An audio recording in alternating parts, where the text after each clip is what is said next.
दिव्या उपन्यास में दिखाया गया है कि किस तरह से एक उच्च कुल की महिला जो कि काफी विद्वेषी थी, जिन्हें सरस्वती की बेटी कहा जाता था, और वो कैसे बन जाती हैं वेश्या।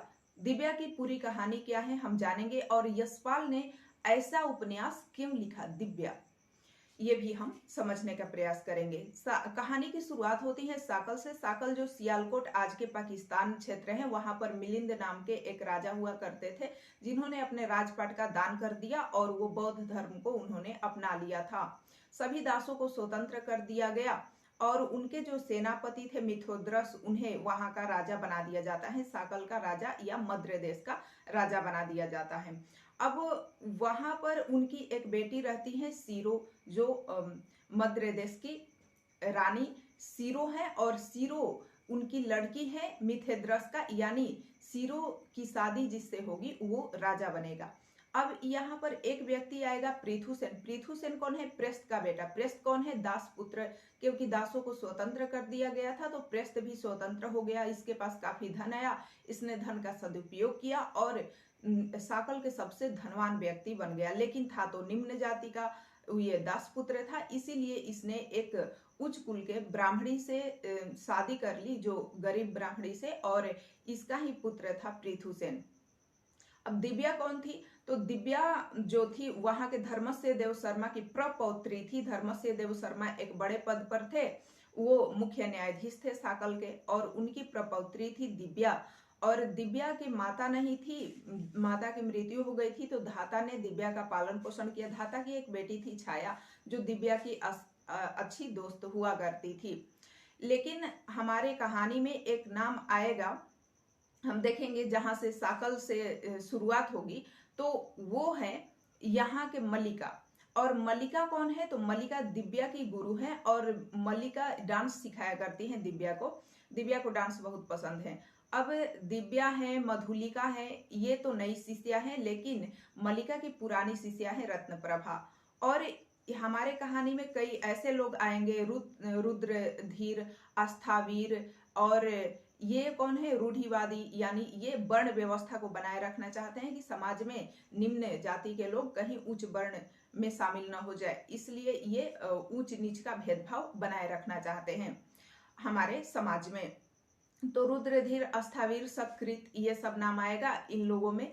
और हम देखेंगे कि कहानी जब आगे बढ़ेगी तो जो दिव्या है उनकी शिष्या, पुरानी शिष्या रत्नप्रभा है, और रत्नप्रभा मथुरा में एक नर्तकी है। अब कहानी की शुरुआत करते हैं। कहानी की शुरुआत होती है कि जो साकलगढ़ राज्य है वहां बहुत बड़ा जश्न होने वाला है। सभी लोग खुश हैं।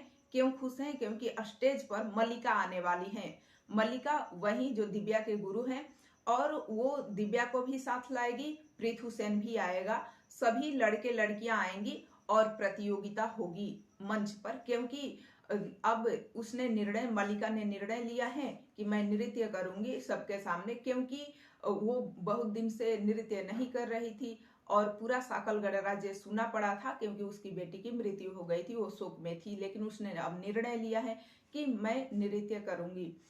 अब यहाँ पर वो कला विभाग की प्रमुख रहती है मल्लिका।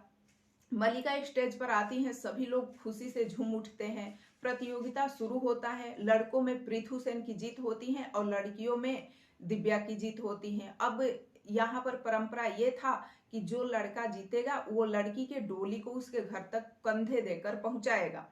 लेकिन यहाँ पर पृथुसेन जब आगे बढ़ता है कंधे देने के लिए, तो रुद्रधीर जो जाति प्रथा को मानता था, वर्ण व्यवस्था को, वो इसे दास पुत्र कह के धक्का दे देता है और ये कहते हैं तुम्हारी हिम्मत कैसी हुई दिव्या की डोली उठाने की।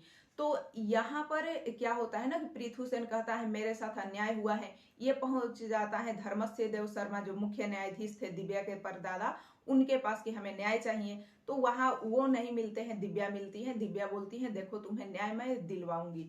दिव्या एक ओर से, सभी लोग एक तरफ से, सभी लोग जितने रूढ़िवादी लोग बैठे थे कि पृथुसेन के साथ जो हुआ वो ठीक था, उसे वो उच्च कुल का नहीं है, वो जीत तो गया ना, अब जरूरी थोड़े ना है कि पालकी भी उठाए। तो एक तरह से उसके साथ न्याय नहीं होता है। दिव्या पूरी प्रयास करती है, तो पृथुसेन ये सोचता है कि चलो ये कोई तो है मेरी तरफ से लड़ रहा है। दिव्या इतना प्रयास कर रहे हैं, दिव्या तो अच्छी है। तो इस तरह से दोनों में प्रेम टाइप का हो जाता है और एक तरह से ये एक साथ रहना भी चाहते हैं। लेकिन जो इनके पिता हैं उसी समय क्या होता है कि जो प्रेस्त हैं, प्रेस्त वो चाहते हैं कि ये लड़ाई लड़ने जाए पृथु से, क्योंकि अपने को जोधा सिद्ध करके आए। क्यों? क्योंकि यहाँ के जो सीरो हैं उनसे शादी करवा करके और इसे हम क्या करेंगे, यहाँ का राजा बनवा देंगे। सीरो से कौन शादी कर सकता है जो कि काफी एक तरह से ताकतवर हो, क्योंकि साकलगढ़ राज्य पर खतरा मंडरा रहा था और हमला हुआ था। उस हमले को जो रोक देगा वही एक तरह से सीरो के साथ शादी करेगा और साकलगढ़ राज्य पर शासन करेगा। क्योंकि जो यहाँ के मिथ्रेदस थे ना, तो उनकी पुत्री थी सीरो, उनका कोई पुत्र नहीं था। अब यहाँ पर इसे भेजा जाता है इनके पिता के द्वारा। तो लेकिन ये प्रेस्त अपने पिता प्रेस्त से बोलता है पृथु से कि मैं उसी शर्त पर जाऊंगा जब आने पर मेरी शादी दिव्या से कराओगे। तो वो कहता है ठीक है, तुम जैसा कहोगे वैसा ही होगा, दिव्या से तुम्हारी शादी कराएंगे, हम वचन देते हैं।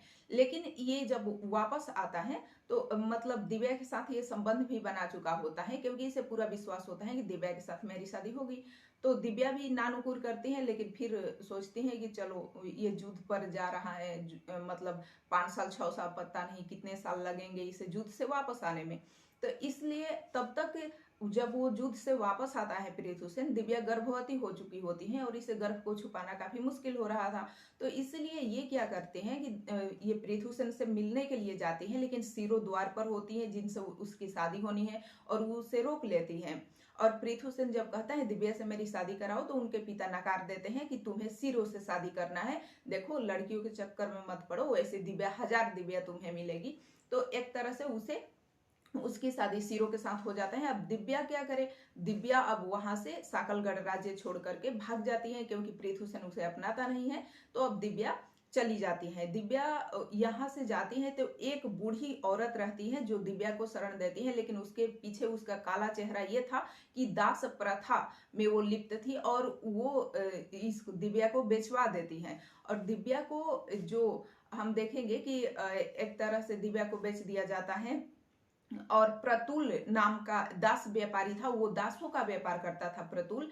तो प्रतुल इसे बेच देता है, दारा इसका नाम रखा जाता है, और एक ब्राह्मण इसे खरीद लेता है। और वो ब्राह्मण इसलिए खरीदता है कि उसके बच्चे को दूध पिलाना है, उसकी पत्नी को दूध नहीं आता। तो अब इसकी अपना भी बेटा हो चुका होता है तब तक, तो ये अपने बेटों को दूध पिलाए या उसके बच्चे को, एक तरह से ना इसका कंडीशन ऐसा हो चुका होता है कि मतलब अपने बच्चे को दूध नहीं पिला पाती है और इससे काफी ग्लानि होता है। तो ये विद्रोह कर उठती है कि मैं तुम्हारे बच्चे को दूध नहीं पिलाऊंगी, मैं जा रही हूँ, मैं मेरे बच्चे को दूध पिलाऊंगी। तो एक तरह से ना, तो वो क्या होता है कि ब्राह्मण जो है वो काफी बुरा है और वो इसके बच्चे की हत्या भी कर सकता है, ऐसा इसे खबर मिलता है। इसलिए ये वहां से भाग जाती है। और ये अस्थावीर जो है बौद्ध धर्म को मानने वाले, ये रास्ते में मुलाकात होती है दिव्या से इनकी। तो वो अस्थावीर कहते हैं कि बुद्धम शरणम गच्छामि। तो ये कहती है कि मुझे क्या बौद्ध धर्म में शरण मिलेगा दिव्या, क्योंकि इसे बचना था कैसे भी। तो वो कहते हैं कि क्या तुमने अपने पति से आज्ञा ली इसके लिए? तो ये बोलते हैं मेरी शादी कहाँ हुई है कि मेरा पति है। तो दिव्या से कहता है क्या तुमने अपने बच्चे से आज्ञा ली? ये बोलती है मेरा बच्चा तो बहुत छोटा है, मैं उससे आज्ञा कैसे ले सकती हूँ। तो दिव्या ने कहा कि क्या तुमने अपने पिता से आज्ञा ली? वो बोलते हैं मेरे पिता नहीं है, परदादा है, पर मैंने उससे आज्ञा नहीं ली है। तो इस तरह से इसे शरण नहीं मिलता है। वो बोलता है अस्थाविर तुम्हें बौद्ध धर्म में शरण नहीं मिल सकता है। ये बोलती है कि तो आम्रपाली भी तो वैश्या थी, उसे तो शरण मिला था बौद्ध धर्म में। वो बोलता है कि वैश्या स्वतंत्र होती है, इसलिए वैश्या को शरण मिला था बौद्ध धर्म में। ये अब ये सोच लेती है क्या वैश्या स्वतंत्र होती है तो मैं भी वैश्या बनूंगी।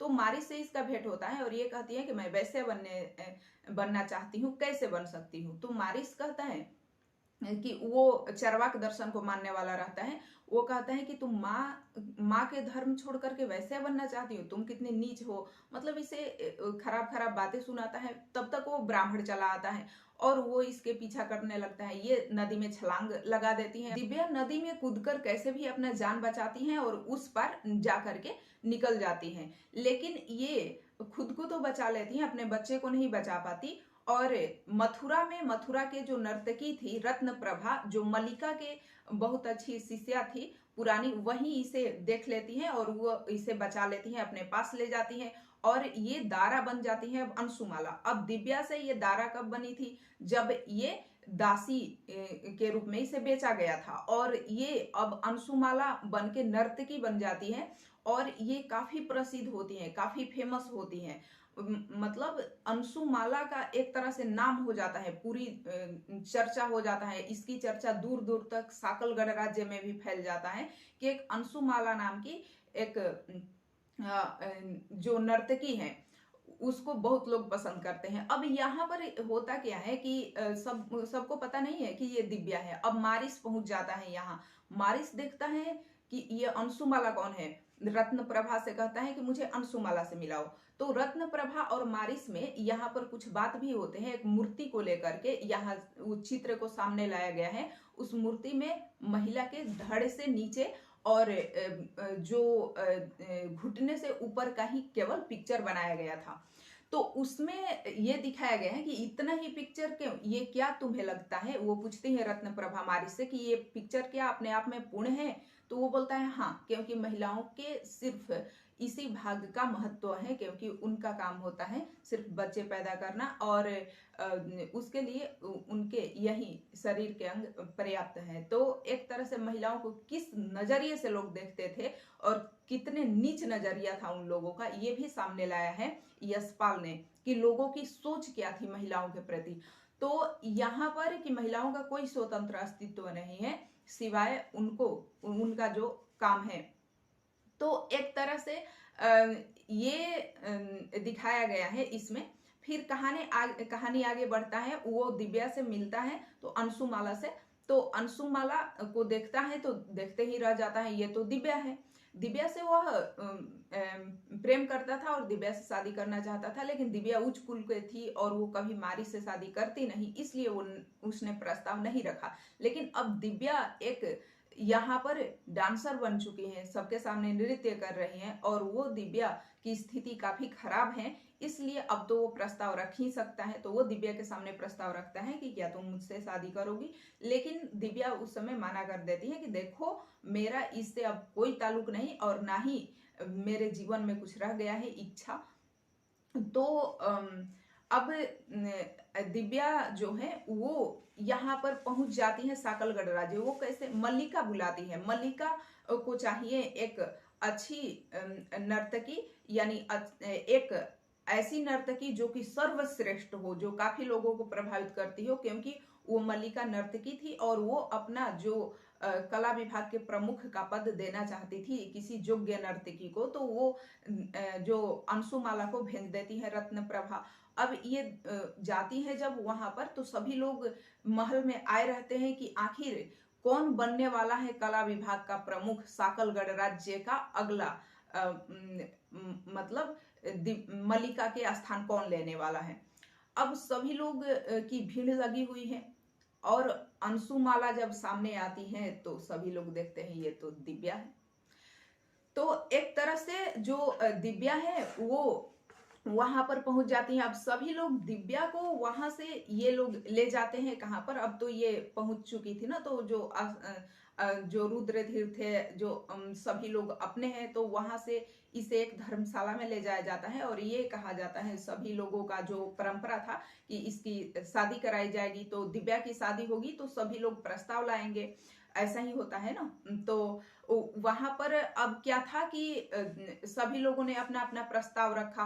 पृथु सेन जिसने दिव्या को छोड़ दिया था वो भी आता है प्रस्ताव लेकर के कि दिव्या, अब वो बौद्ध धर्म को अपना चुका होता है, वो अब राजा नहीं रह गया होता है, क्योंकि राजा के पद से उसे मल्लिका और बाकी सभी लोगों ने मिल करके हटा दिया था, क्योंकि उसने कुछ अभद्र व्यवहार कर दिए थे मल्लिका के साथ, मल्लिका के जो शिष्या थी उसके साथ। तो इसलिए अब यहाँ पर होता क्या है कि हम देखेंगे कि वो बौद्ध धर्म में दीक्षित हो चुका है। वो कहता है दिव्या मैं तुम्हें बौद्ध धर्म की दीक्षा दूंगी। दिव्या का मतलब यहाँ बौद्ध धर्म वही है ना जिसने दिव्या को भगा दिया था कि तुमने अपने पति से आज्ञा नहीं ली, पिता से आज्ञा नहीं ली, तो मैं बौद्ध धर्म में दीक्षित नहीं करूंगा। तो दिव्या को ये अच्छा नहीं लगता है कि मैं बौद्ध धर्म में जाऊं, बिल्कुल भी।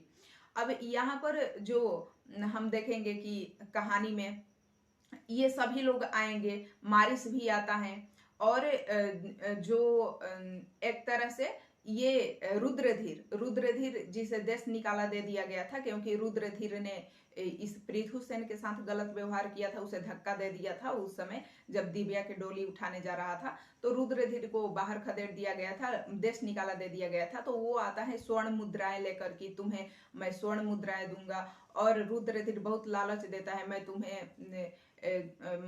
तुम्हें रानी बना के रखूंगा। लेकिन दिव्या अस्वीकृत कर देती है, उसके भी प्रस्ताव को ठुकरा देती है। दिव्या किसके प्रस्ताव को मानती है? मारिस के प्रस्ताव को। मारिस कहता है, देखो दिव्या, मैं साधारण जीवन में विश्वास करता हूँ, मैं चरवाक दर्शन को मानने वाला हूँ, तुम तो जानते ही हो। तो ये कहती है दिव्या कि मारिस, तुम मुझे पसंद हो।